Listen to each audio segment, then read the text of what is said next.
Hello दोस्तों, एक बार पुनः आप लोगों का दीपित भाई पर स्वागत है। आप लोग कैसे हैं? मैं आशा करता हूं आप लोग अच्छे होंगे तथा अपने अध्ययन कार्य में पूरी ऊर्जा और शक्ति से लगे होंगे। तो चलिए हम लोग आज इतिहास में एक इम्पॉर्टेंट टॉपिक महाजनपद काल को शुरू करते हैं। तो यहाँ से हम लोग एग्जाम में बहुत सारे प्रश्नों को देखते हैं। तो आइए हम लोग महाजनपद काल को देखते हैं। महात्मा बुद्ध के जन्म के पूर्व छठी शताब्दी में, छठी शताब्दी ईसा पूर्व में भारत 16 महाजनपदों में बंटा हुआ था। 16 महाजनपदों में बंटा हुआ था भारत।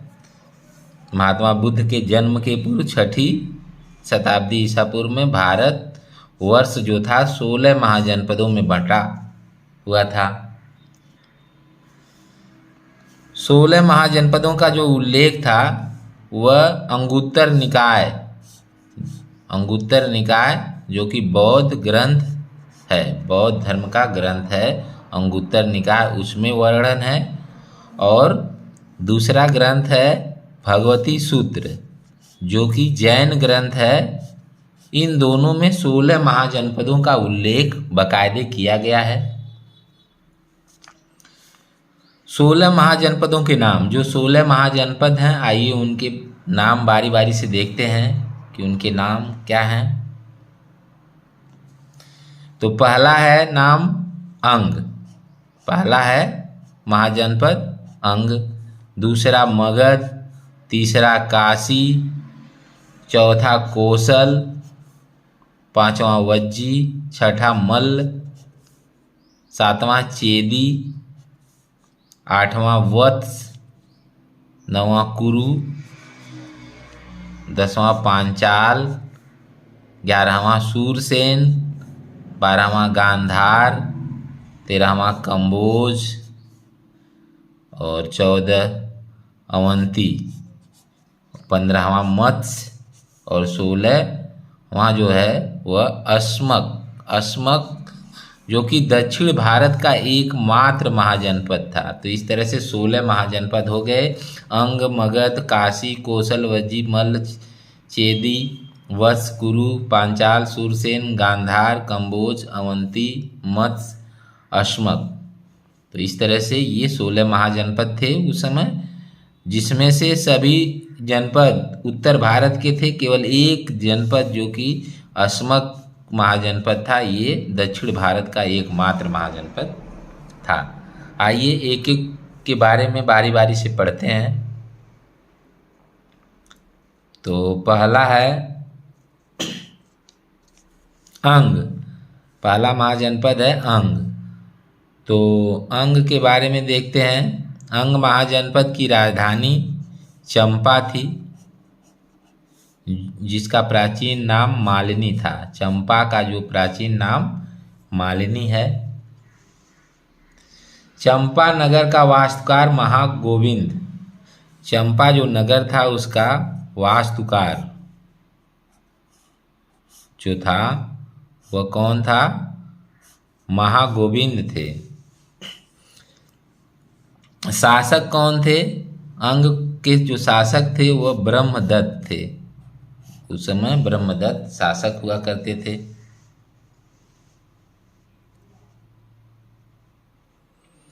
क्षेत्र जो अंग जनपद था उसका क्षेत्र क्या था? उत्तरी बिहार का वर्तमान भागलपुर जिला और मुंगेर जिला का जो क्षेत्र था उस समय अंग महाजनपद के नाम से जाना जाता था। बुद्ध के समय चंपा की गणना 6 महानगरियों में होती थी। बुद्ध के समय जो चंपा था इसकी गणना 6 प्रमुख नगरों में किया जाता था। जो 6 महानगर थे, पहला है चंपा, दूसरा है राजगिरी, तीसरा है श्रावस्ती, चौथा है साकेत, पांचवा है कौशाम्बी और छठा है वाराणसी, जिसको बनारस कहते हैं। वाराणसी। तो इस तरह से ये 6 महाजनपद, 6 महानगर हो गए। आगे देखते हैं,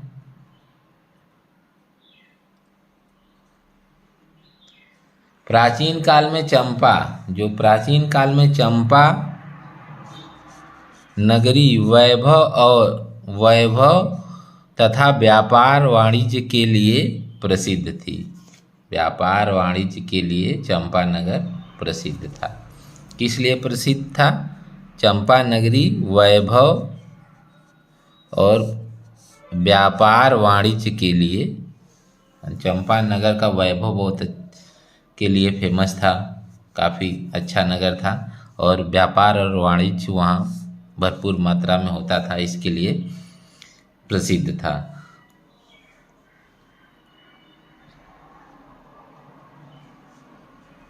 आगे देखते हैं, अंग मगध का पड़ोसी था। जो अंग था, अंग महाजनपद, ये मगध जो महाजनपद था उसका पड़ोसी था।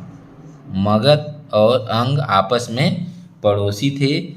जिस प्रकार काशी, उस समय काशी और कौशल भी 2 महाजनपद होते थे, तो जिस प्रकार से काशी और कौशल में प्रभु सत्ता के लिए संघर्ष चल रहा था, उसी तरह से मगध और अंग में भी प्रभु सत्ता के लिए संघर्ष चल रहा था। उसी प्रकार से अंग और मगध के बीच भी दीर्घकालीन संघर्ष चला।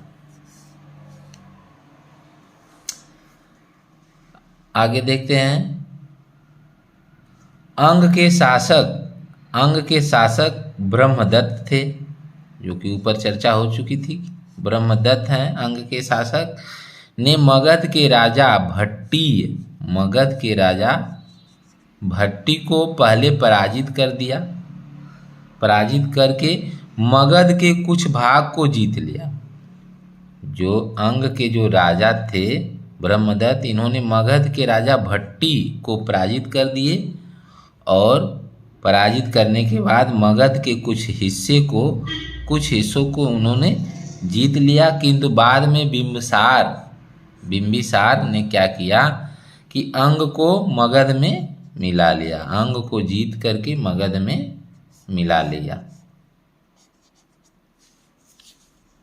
तो इस तरह से फाइनली अंग राज्य मगध में मिल जाता है।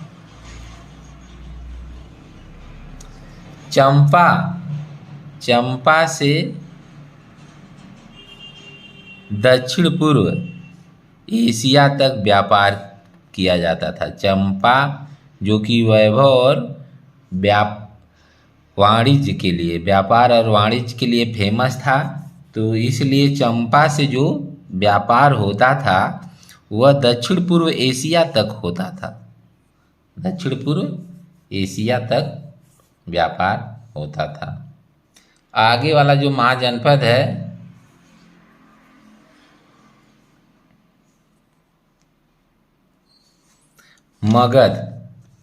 मगध को देखते हैं। तो मगध का जो क्षेत्र था वह दक्षिणी बिहार के वर्तमान पटना और गया जिला में फैला था। तो दक्षिणी बिहार का जो पटना और गया जिला था, वहाँ मगध का क्षेत्र था। यानी मगध जो जनपद था पटना और गया जिला में फैला था। राजधानी, मगध की राजधानी गिरिब्रज या राजगिरी थी। मगध का सर्वप्रथम उल्लेख अथर्ववेद में मिलता है। मगध का सर्वप्रथम उल्लेख अथर्ववेद में मिलता है। कालांतर में मगध की राजधानी पाटलिपुत्र को बनाया गया था। मगध सर्वाधिक शक्तिशाली साम्राज्य के रूप में उभरा। फिर हम लोग आगे पढ़ेंगे मगध का उत्कर्ष। तो मगध आगे चल के शक्तिशाली साम्राज्य के रूप में उभरता है। अगला हम लोग महाजनपद देखते हैं काशी। काशी वाराणसी, वर्तमान वाराणसी और उसका समीपवर्ती जो क्षेत्र है वह क्षेत्र काशी कहलाता था उस समय। बनारस और बनारस के समीप के जो क्षेत्र हैं उस समय वह काशी कहलाता था। राजधानी वाराणसी या बनारस थी। वाराणसी वरुणा और 80 नदियों के मध्य स्थित है। वाराणसी वरुणा नदी और 80 नदी दोनों के मध्य स्थित है, इसीलिए इसका नाम वाराणसी पड़ जाता है। अथर्ववेद में काशी के निवासियों का उल्लेख मिलता है। अथर्ववेद में काशी के जो निवासी हैं उनका उल्लेख मिलता है। कहाँ मिलता है? अथर्ववेद में मिलता है।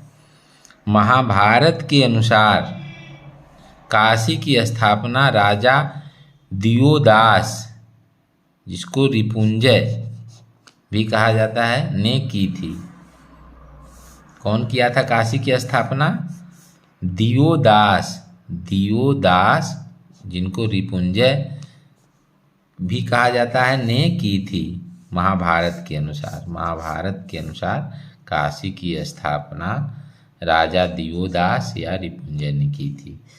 ब्रह्मदत्त काशी का सर्वाधिक शक्तिशाली शासक था। ब्रह्मदत्त जो थे काशी के सर्वाधिक शक्तिशाली शासक थे।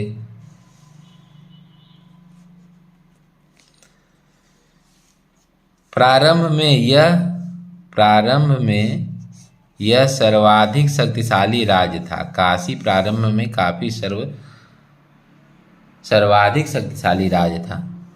सोननंद जातक के अनुसार, सोननंद जो जातक है के अनुसार मगध, कोसल और अंग के ऊपर काशी का अधिकार था। काशी शुरुआत में काफी शक्तिशाली था और उसका जो अधिकार था मगध पर भी था उस समय, कोसल पे भी था और अंग पर था। ये जो शक्तिशाली तीनों महाजनपद थे इनके ऊपर भी उसका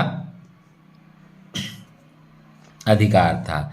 राजा ब्रह्मदत्त ने कोसल को जीतकर काशी में मिला लिया था। कौन मिलाया था? राजा जो ब्रह्मदत्त थे, जो कि सबसे शक्तिशाली थे, उन्होंने कोसल को जीता और काशी में मिला लिया। बाद में कोसल के राजा कंस ने काशी को जीत करके कोसल में मिला लिया। पहले तो ब्रह्मदत्त ने कोसल को काशी में मिला लिया, फिर बाद में कोसल के राजा कंस होते हैं और वह क्या करते हैं, जीत करके काशी को कोसल में मिला लेते हैं। काशी जो था संगीत, शिक्षा एवं सूती वस्त्र उद्योग का प्रमुख केंद्र था। उस समय जो काशी था संगीत, शिक्षा और सूती वस्त्र उद्योग का प्रमुख केंद्र काशी बना हुआ था उस समय। चलिए अगला महाजनपद हम लोग देखते हैं, चौथा महाजनपद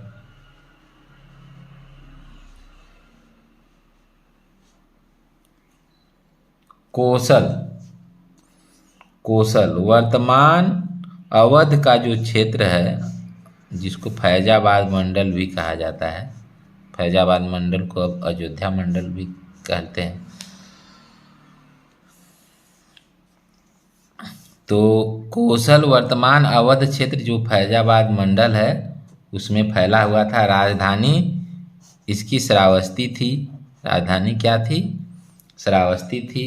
रामायण कालीन जो कोसल था, रामायण काल में जो कोसल था, कोसल की राजधानी अयोध्या या साकेत थी। रामायण काल में कोसल की राजधानी अयोध्या या साकेत हुआ करती थी। बुद्ध काल में कोसल दो भागों में बंट गया था। कोसल दो भागों में बंट गया था, उत्तरी कोसल और दक्षिणी कोसल। सरयू नदी क्या करती थी? उत्तरी और दक्षिणी कोसल को अलग करती थी, अर्थात सरयू नदी बांटने का काम करती थी उत्तरी कोसल और दक्षिणी कोसल को। उत्तरी कोसल जो था, उत्तरी कोसल की जो राजधानी थी वह श्रावस्ती थी। उत्तरी कोसल की राजधानी श्रावस्ती थी और दक्षिणी कौशल की राजधानी अयोध्या थी। दक्षिणी कौशल की राजधानी अयोध्या थी। श्रावस्ती जो था, श्रावस्ती अचिरावती नदी, जिसको राप्ती नदी भी कहते हैं, नदी पर क्या है, स्थित है। कौन? श्रावस्ती राप्ती नदी पर स्थित है। चलिए, राप्ती नदी पे इस समय गोरखपुर भी है स्थित।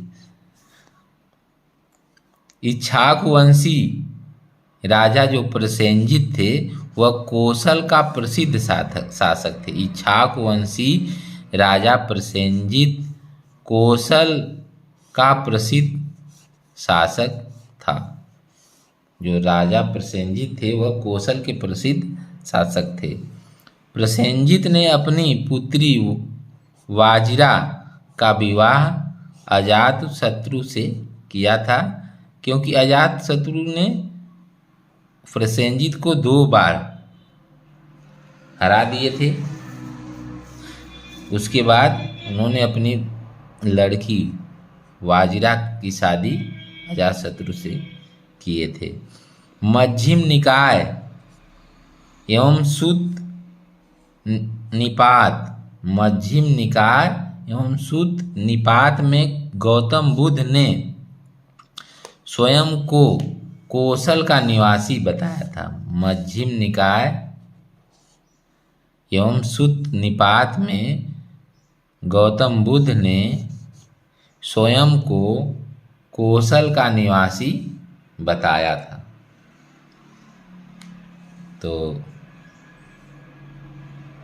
मध्यम निकाय एवं सूत निपात में गौतम बुद्ध ने स्वयं को कौशल का निवासी बताया था। तो ठीक है, ये हम लोग छोटा सा लेक्चर है, इसे हम लोग पूरा करते हैं। अब अगले जो महाजनपद हैं वह नेक्स्ट वीडियो में पढ़ेंगे हम लोग डिटेल से। यदि वीडियो अच्छा लगा है तो वीडियो को लाइक शेयर करिएगा तथा चैनल दीपित 5 को ज़रूर सब्सक्राइब करिएगा। Okay, best of luck, thank you.